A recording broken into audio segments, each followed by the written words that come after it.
আফগানিস্তানের উত্তর পূর্বাঞ্চলীয় কুনার প্রদেশে শক্তিশালী ভূমিকম্প আঘাত এনেছে। রিক্টার স্কেলে এর মাত্রা ছিল 6। এতে শতাধিক মানুষের মৃত্যুর সংখ্যা করা হচ্ছে এবং বহু মানুষ আহত হয়েছেন বলে জানিয়েছেন দেশটির কর্তৃপক্ষ।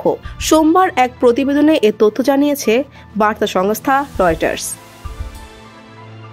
রয়টার্সের প্রতিবেদনে বলা হয়, স্থানীয় সময় রোববার রাত 11:47 শক্তিশালী এই ভূমিকম্প জালালাবাদ এলাকায় আঘাত হানে।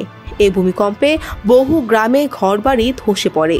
স্বাস্থ্য মন্ত্রণালয়ের প্রাথমিক তথ্যে জানা গেছে, কেবল একটি গ্রামেই অন্তত 30 জনের মৃত্যু হয়েছে।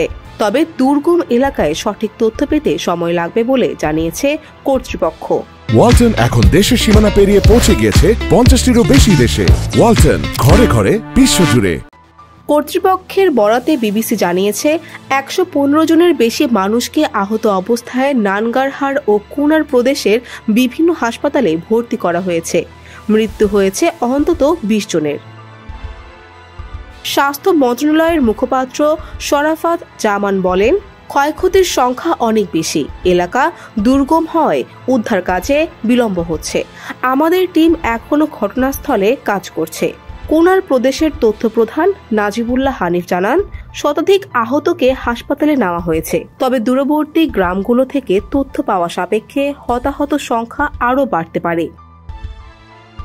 মধ্যরাতের আঘাতহারা ভূমিকম্পটির উৎপত্তি স্থল ছিল ভূপৃষ্ঠ থেকে প্রায় 10 কিলোমিটার গভীরে।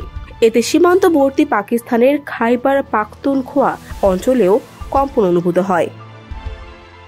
আফগানিস্তান ভূমিকম্প প্রবণ দেশ হিসেবে পরিচিত। এর আগে গত বছর দেশটির পশ্চিমাঞ্চলে একাধিক ভূমিকম্পে 1000-এরও বেশি মানুষের মৃত্যু হয়েছিল। ডেস্ক রিপোর্ট, সমকাল।